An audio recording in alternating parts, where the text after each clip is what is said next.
The beauty of Italian rosé is there's just not one shade. It's honestly, if you looked at the color book and you see that you start with like light pink and you go to dark pink and you've got this whole different category in front of you, and it's just about how you use it. Welcome to another episode of On the Road Edition, hosted by Stevie Kim. Each week, Stevie travels to incredible wine destinations, interviewing some of the Italian wine scene's most interesting personalities, talking about wines, the foods, as well as the incredible travel destinations. I know we're a little bit late because there was a huge storm. I don't know if you guys have been following us, but Huge doesn't even explain it. Crazy. Yes, so I don't know if you've been following the news. Big torrential climate. How would you call it? Well, in Italian you say acqua bomba. Yeah. Right? It's like the clouds have decided to drop bombs of water on top of us. Yeah, but as an extra special edition today, this is the July 4th edition, and I don't know if you recall, I was in Capiflegre, and we spoke about the white wines, the ageable whites on our last episode. And we said, let's do rosés. It's summer. Before we go on our holidays, we thought we'd bring you some rosés. And because we're together, physically together, we have bought some wines. We have a bunch of rosés, and we'll be talking about some of your favorite rosés and Deva. Did you bring this? No, I did. I brought that. Tolo. Cantina Dolce. I only brought this one. This is from Molto Piemonte. Okay, so, I mean, we're actually going to try to blog this later. Also, we'll do maybe a PR. What are your thoughts about rosés? Because I saw that Wine Searcher did a big rosé listing, and there were only a couple from Italy. It was mostly from elsewhere, right? So, in Italy, I think definitely rosés are undervalued, 100%. Right? And people don't think, because everyone thinks it's more like atmospheric rivers, they are called. Sorry to hear parts of Italy are experiencing this. Yes, thank you, Willie's Wines. Do you know who it is? Yeah, I do. Yeah. Hey, Willie's Wines, thank you very much for that technical terminology. We're both ignoramuses. Acqua bomba, that's the best. That's the Italian way we say it. Yeah. As you can see, his Italian is improving by leaps and bounds. Yeah, pianino. So listen, what are your thoughts of Italian rosé and its potential? I mean, I think rosé or rosato as a category. Or rosa. The official is rosa. Rosa. Like the flower. It's a category so I see everything as a sommelier, right? Mm-hmm. So I see everything as a toolkit. So, when I open my toolkit of wines, when I want to do something with wine, here's the Planeta. So the Planeta, this rosé 2023, this is Nero d'Avola and Syrah. It's done kind of I would say, just looking at the bottle, we haven't tried it yet, is in a Provençal style. It's like the Pleur d'Oignon, the onion skin, very pale, elegant. And then you've got here, this is from Molto Piemonte, this is Nebbiolo and Vespolina and Crotina. And then you've got Montepulciano, this is Cerasuolo. So the beauty of Italian rosé is there's just not one shade. It's honestly, if you looked at the color book and you see that you start with light pink and you go to dark pink and you've got this whole different category in front of you, and it's just about how you use it. I think, let's just try this Planeta right now. Looking at this wine. Okay. So it's light, it's pale onion in color. Okay. Salute. Our summer rosé. This is actually more orangey. Yeah, it almost looks more totally. It looks just macerated more than pink. Yeah. It's fresh, it's direct, it's easy. Zippy.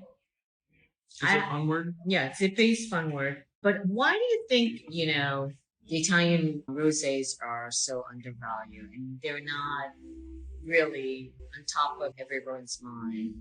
I think the main reason for that is that Provence has such a stranglehold on the global wine market. Yeah. It's what they make, right? And when people think of summer on the Riviera, they're thinking the French Riviera, not the Italian Riviera.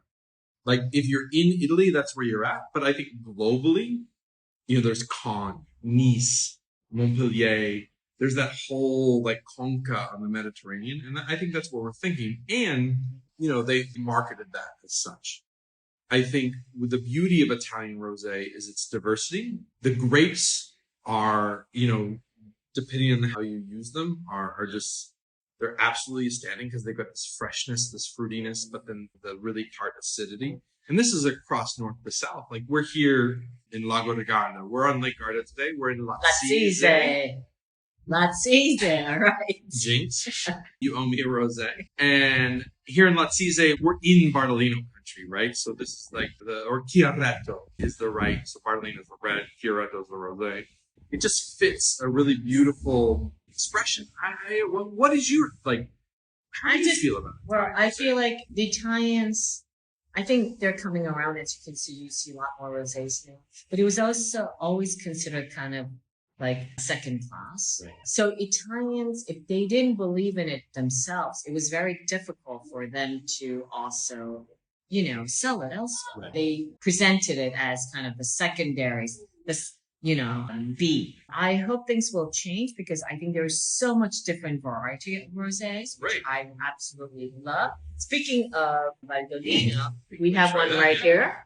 And I think the interesting thing is, and I like what you said, it's not a B wine. This is not a B side. This is an A side. This is just a different album, right? Like making rosé is not about being less or more. It's just about a different expression.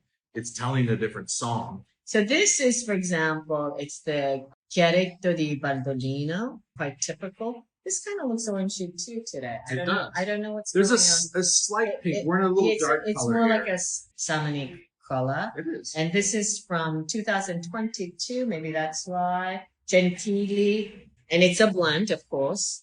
I think when you put so 2022, right? We're in 2024. Most people are thinking, oh, you should drink like the freshest. That's bullshit. Rosé, depending on the way it's made, it's just like red, white, or any other kind of wine. Rosés can age. We haven't gotten to Cerasuolo d'Abruzzo yet, but Cerasuolo d'Abruzzo is a wine for today and tomorrow. Same, I think, with the wine from Alto Piemonte. Trying these wines, wine just evolves differently. It's not about one time or another, but like this wine is beautiful and fresh, but it'll evolve. Like I'm getting like a bit of an orange peel character to it. Yeah, absolutely. What about food pairing? How would you pair this? So like right now, for some reason in my head right now, it's just fritti. I would love some fritti. And then also, I think if this were like a lunch menu, like you could do like a Milanese. Like if instead of like something, and then people are like, oh, that's crazy. You need a red wine with that. That's BS. Because you've got the fat, you've got the crust. This would like the acidity in this wine is just so cutting through everything right now. So this is the song talking, and the kids at the office, they suggested, because they also prepared the wine for me, and also the food pairing, and they suggested, they're two enologists, they suggested risotto con la tinca.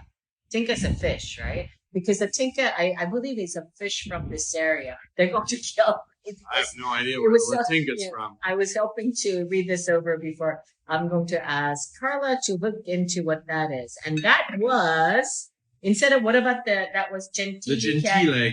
Chiaretto di Bardolino, 12.5. So I think next, let's stay in the north before we move to Bombino Nero. So this is La Pianella. This is a winery made by... Go closer. There you go. La Pianella, sorry. Yeah. Cristiana Garella, who is kind of like the enfant terrible of Alto Piemonte. It might help if you open the... That's true. The unscripted. So before Stevie got here, I had a margarita. And something else, maybe. And 2 beers. Yeah. So he had a head start, so we'll cut him some slack. So this is... A very generous pour. Let me just give you some. This is Nebbiolo, Vespolina, and Crotina. Okay. All stainless steel. I'm very excited because for me, this is a beautiful winery visit because I was the first restaurant in the world when I was at Del Posto to buy this as a wine and pour by the glass. And they only made it in magnums for us. Very nice. This is a little bit more alcohol. Yeah. A little bit more impegnativo. A little heady. Yeah. Impegnativo, as the Italians would say. And how would you match this? What kind of food? At Del Posto, what did you serve it with? So we serve this, going back, because it was on our tasting menu, we serve this with the first light meat meats. So this could be with pork, chicken. So meat. Yeah. Substantial. Yeah, because this wine is actually substantial. You feel it.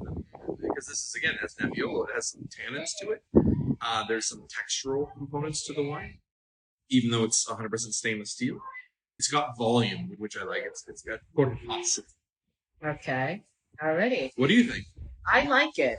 I mean, I would even just drink it itself. Like, I love it, you know?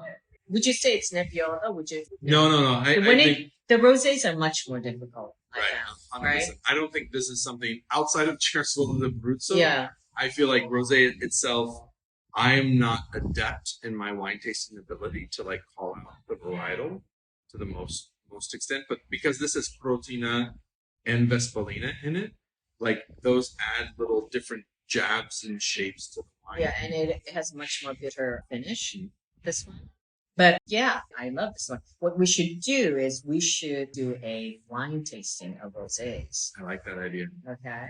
Alrighty, and Carla's in. Carla's on it. All right, let's Let's do Puglia. Puglia. So we're going to Bombino Rivera. Nero. So this is Castello Monte. Have you seen the castle on the Monte in Puglia before? It's this octagonal castle that was built that no one ever lived in. Just fun fact. Yeah, Bombino Nero, of course, it's indigenous grape variety from Puglia. Such a different aroma. It's so interesting. It's so Mediterranean. It smells. I mean, more compared like, to, yeah. you know, This the is Piemonte. alpine. Yeah. This is much more sea.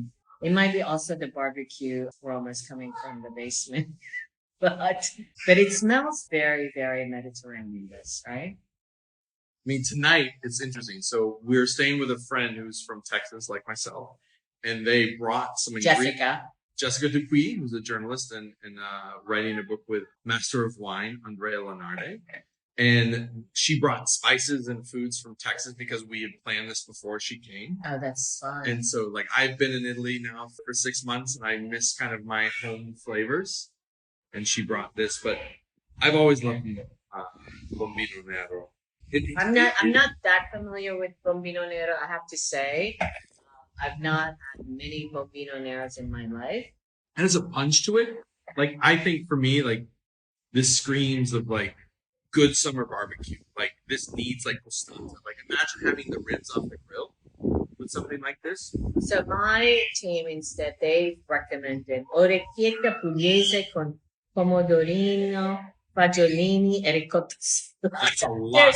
They're so Italian. That's I mean, so Italian. It's like they so specifically said orecchietta. This is good for you. Why don't you say it? Orecchietta pugliese con pomodorino, fagiolini e ricotta. So Ricotta salata.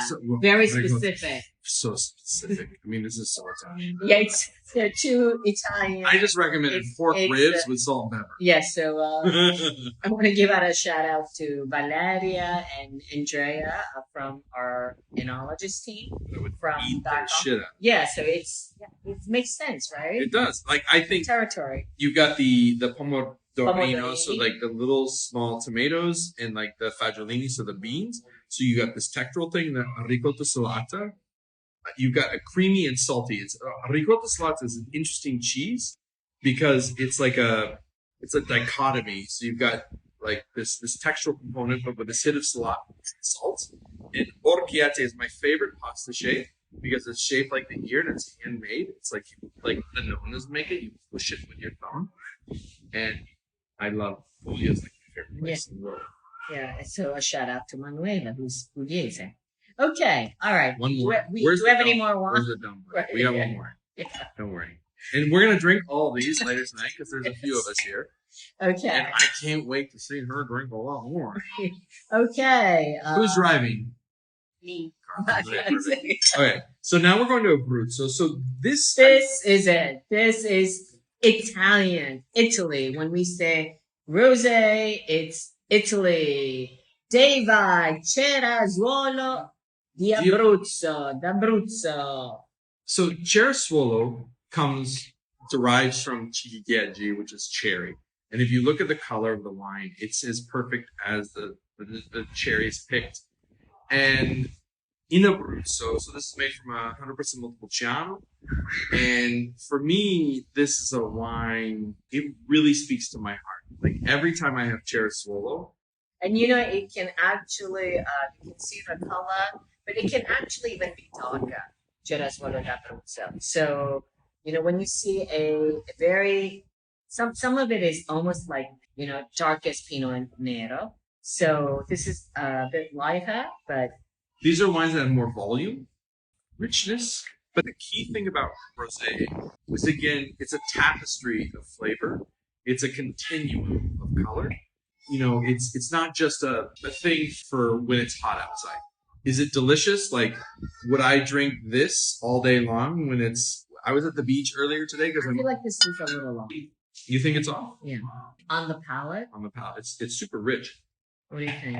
Anyway, so it's 2022 and it's 14% alcohol. It's a little bit more meaty. And my kids suggested the following food pairing. You can read it. Brotetto di pesce alla abruzzese con pomodoro, pesce e crostacei. I think you should come to my office for 1 week. And just done. You know, with the enologist at the office, you can learn all of the food pairing. Because, I mean, how Italian is this? They don't just say like, you know, fish soup. They say brodetto, so which is not full version, just a little bit of it. Di pesce all'abruzzese, so it's very particular. Con pomodoro, pesce e crostacei. I mean, look, I gotta love these kids. I mean, this is the beauty.